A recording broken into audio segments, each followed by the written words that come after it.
Mist over a Civil War battlefield at dawn, slow pan over a Roman coin, close-ups of Grant's and Sherman's intense, but laden with gravity. What if everything you learned about the Civil War is missing the main character, Grant?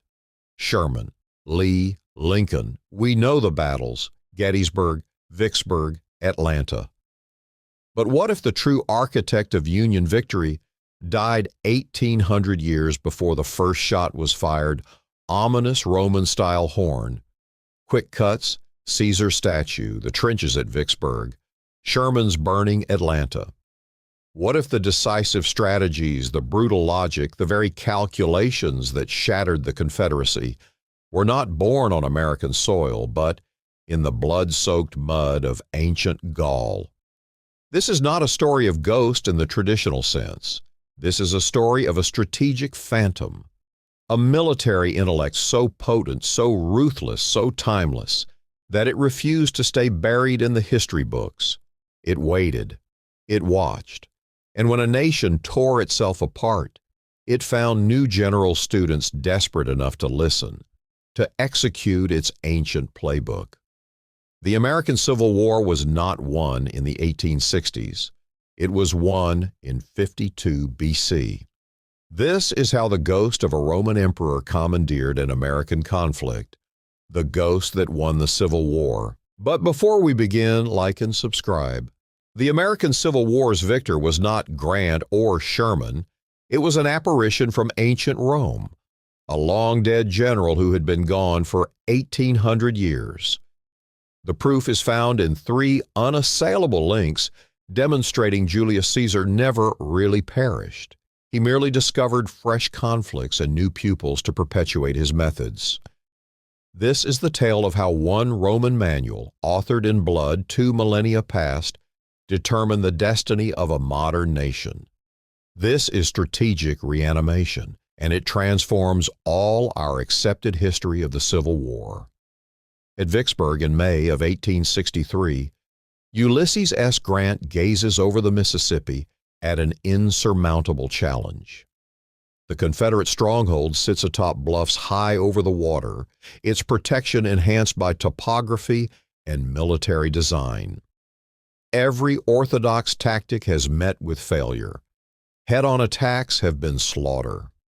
The town seems unconquerable, yet Grant's mind does not work like a typical commander's. His thoughts are those of a Roman. In 52 BC, Julius Caesar confronted precisely the same strategic horror at Alesia. A Gallic hill fort crammed with fighters and a huge relieving force advancing to save them. Caesar's answer was not to expend more soldiers against the ramparts. It was to construct ramparts of his own. Not a single line of works, but 2 enormous concentric rings, an inner circumvallation to choke the stronghold, and an outer contravallation to hold the relieving army at bay. He built a fortress around his own siege, inverting the situation entirely. The undertaking was immense. 11 miles of advanced ditches, observation posts, and defensive structures needing thousands of legionnaires laboring without rest. Grant's fingers traversed the Vicksburg charts with a Roman's exactness. The identical trenches materialize, the identical envelopment plan, the identical deliberate arithmetical use of deprivation as a tool. Confederate General John Pemberton becomes Vercingetorix returned, observing from his defenses as his realm contracts each day, as rations lessen, as optimism dims. The Northern troops excavate with Roman resolve, crafting those same lethal rings Caesar mastered. When Vicksburg capitulated after 47 days, it was not solely to Union rifles. It was to Roman reasoning, brought back to life on American ground. The similarities reach to the most minute particulars, the intervals between strong points, the reaction to escape efforts, even the mental combat of permitting besieged men to witness their inescapable fate draw near. Caesar's specter was not content to inspire just one commander. While Grant enacted the role of siege engineer in Mississippi, William Tecumseh Sherman embodied Caesar, the master of mental combat, in Georgia. Sherman grasped what other Union commanders did not. The Confederacy's real center was not its fighting force, but the determination of its people. To shatter that spirit, he consulted the most grim passages of Caesar's Gallic Wars. Caesar's subjugation of Gaul was a supreme lesson in psychological control. He torched settlements not as unintended harm, but as intentional statements. He ruined harvests not as a martial need, but as deliberate strategy. He seized important figures, killed chieftains, and made demonstrations of tribes that fought back. His army functioned for seasons without official supply chains, surviving off the territory they plundered, turning their speed and self-sufficiency into an armament that reached past combat into the very psyches of ordinary citizens. When Caesar met the Veneti tribe, he did not merely overcome their soldiers. He killed their whole ruling council and enslaved their populace, transmitting a frightful warning throughout Gaul regarding the price of defiance. Sherman's march to the sea, examined through a Roman lens, exposes the identical, merciless calculation. His choice to sever his own supply lines and command 62,000 men to forage from the land was purely Roman in its supply philosophy. His scavenging units, the notorious bummers, were modern-day explorators, methodically eroding Georgia's foundation and spirit with orderly thoroughness.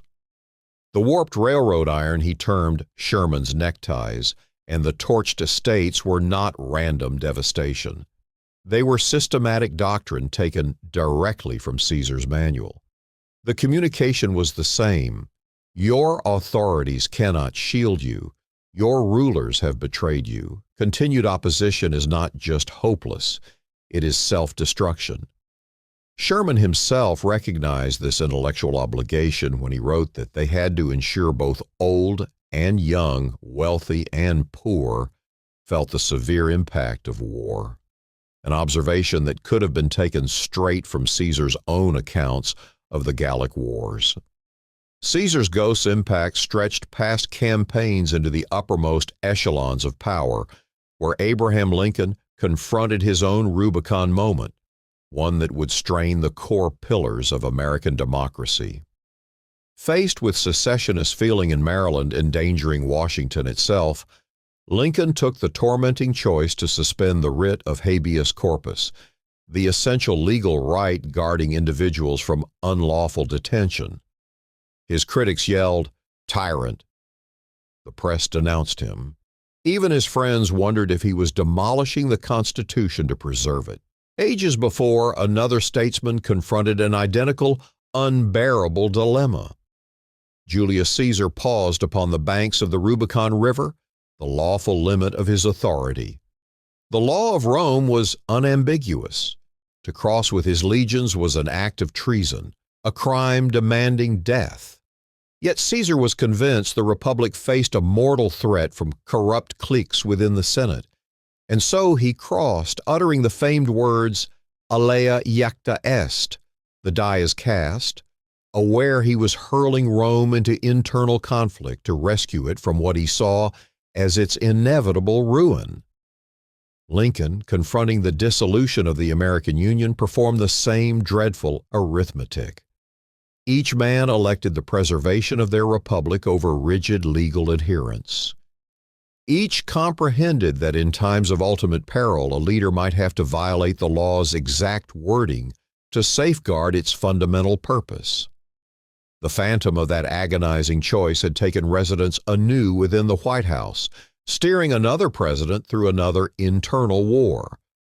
This core doctrinal disparity is what finally condemned the Confederate endeavor.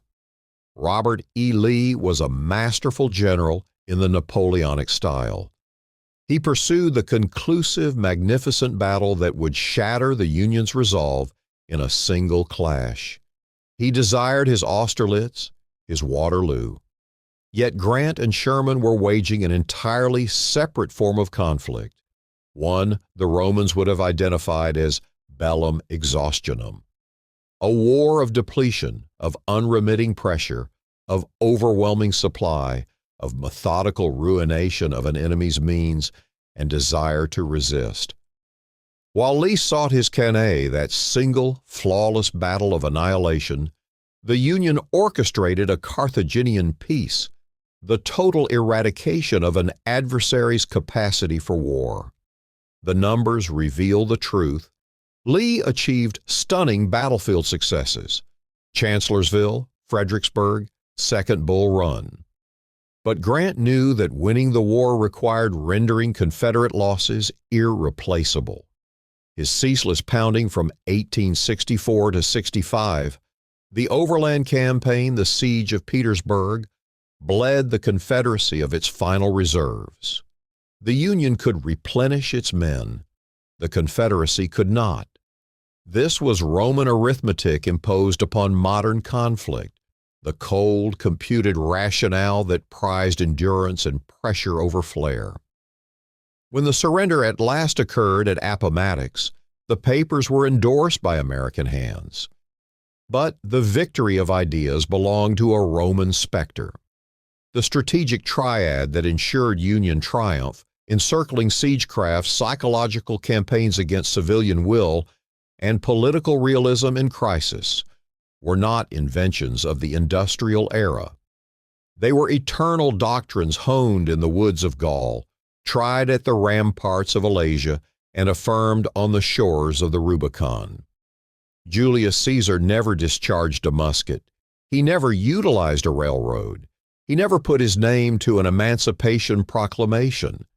Yet his strategic manual, revived by Union generals who had studied his works as West Point cadets, decided the course of a modern nation. The ghost of Rome did not merely linger among ancient stones. It molded the very bedrock of the world's coming superpower. That phantom persists still. In every strategic review at the Pentagon, in every command choice in contemporary combat, in every leader staring down their own Rubicon, the influence endures. Julius Caesar's personal war concluded in 44 BC upon the blades of assassins, but his paramount triumph occurred 1,800 years later upon American ground, and the victory that follows still awaits the next cohort of pupils who unearth these timeless principles. When we study the Civil War now, we are not merely observing American history. We are witnessing the phantom of Rome, the long shadow of its legions, the reverberation of an empire that never truly perished, but simply located new disciples to perpetuate its influence. The past is not deceased. It is not even fully past. It lingers within aged tomes upon dusty shelves, waiting with patience for the next emergency, the next Rubicon, the next commander sufficiently desperate to heed the whisper of the ghost. The ghost of Julius Caesar truly did prevail in the American Civil War. The proof persists in the excavated soil of Vicksburg, the scorched earth of Georgia, and Lincoln's unbearable decision at his constitutional Rubicon. Caesar's Gallic Wars, on a shelf, or a slow-motion shot of dust motes floating in a sunbeam across an empty battlefield. History is not a series of isolated events. It is a conversation, a long, unbroken argument between past and present, and sometimes the past has a very compelling argument to make the ghost won its war. The siegecraft, the terror, the cold pragmatism, they worked. The Union was saved. But the ghost did not then simply return to its tomb. Shift to modern, iconic imagery, the Pentagon's briefing room, a drone pilot screen, satellite feeds, a politician in a tense, decisive moment. It stepped off the battlefields of Mississippi and Georgia and stayed. It's in the room during every major war planning session. It whispers in the ear of every commander weighing a terrible necessary choice. It's in the logic that says a war is not won against an army. but against a nation's will. Close up on the eyes of a modern soldier, a strategist, a world leader. Reflecting determination and burden, it waits for the next crisis, the next Rubicon moment, the next leader who reads an old book, sees a pattern, and realizes the most devastatingly effective tools are rarely new. They are simply remembered. So here is the real question the Ghost leaves us with, the one that reaches far beyond Appomattox or the ashes of Rome.